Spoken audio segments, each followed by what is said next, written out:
Praise the Lord. सबको जय मसीह की। सजीव वाहिनी की ओर से मैं आप सभी का सहर्ष स्वागत करती हूँ। उपवास के 40 दिन, आज का 14वां दिन। यूहन्ना, वफादारी और दिव्य रहस्य उद्घाटन का एक उदाहरण। और मैंने सिंहासन में से किसी को ऊंचे शब्द से यह कहते हुए सुना, देख, परमेश्वर का निवास मनुष्य के बीच में है। वह उनके बीच निवास करेगा और वे उसकी प्रजा होंगे, और परमेश्वर उनका परमेश्वर होकर उनके साथ रहेगा। प्रकाशित वाक्य 21 अध्याय 3 वचन।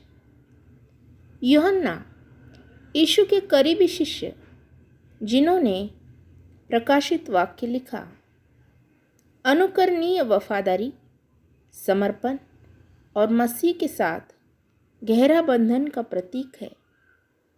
उनकी यात्रा ईश्वर के साथ घनिष्ठता से जुड़ने का प्रयास करने वाले विश्वासियों को प्रेरित और मार्गदर्शन करती है। अपने भाई याकूब के साथ बुलाए जाने के बाद यूहन्ना ने समर्पित रूप से यीशु का अनुसरण किया। शुभ वर्तमान में हम यूहन्ना को चमत्कारों और परिवर्तन को देखने वाले एक प्रमुख शिष्य के रूप में पाते हैं। अंतिम भोज के दौरान वह यीशु के पास झुक गया, जो उनके घनिष्ठ संबंध को दर्शाता है। यीशु के स्वर्ग जाने के बाद यूहन्ना बिना किसी डर के ईसाई संदेश फैलाना जारी रखा। अपने विश्वासों के लिए सताए जाने और जेल जाने के बावजूद यूहन्ना अपने विश्वास और यीशु के वादों और अनंत जीवन की आशा पर भरोसा करते हुए मजबूत रहे। 95 ईस्वी में रोमन शासक के दौरान यूहन्ना को उपदेश देने की वजह से उबलते तेल में फेंकने की सज़ा दी गई थी, लेकिन वह सुरक्षित निकल आए। फिर उन्हें पतमोस के सुदूर द्वीप पर भेज दिया गया। पतमोस में अपने निर्वासन के दौरान यूहन्ना को यीशु मसीह से एक दर्शन प्राप्त हुआ।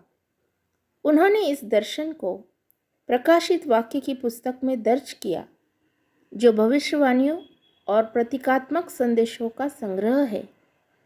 यूहन्ना के लेखन अंधकार पर ईसा मसीह की विजय, ईश्वर के शासन और नए सिरे से अस्तित्व के वादे को व्यक्त करते हैं। उनका जीवन हमें ईसा मसीह के साथ अपने बंधन को मजबूत करने और उनके सिद्धांतों को अपनाने के लिए प्रेरित करता है।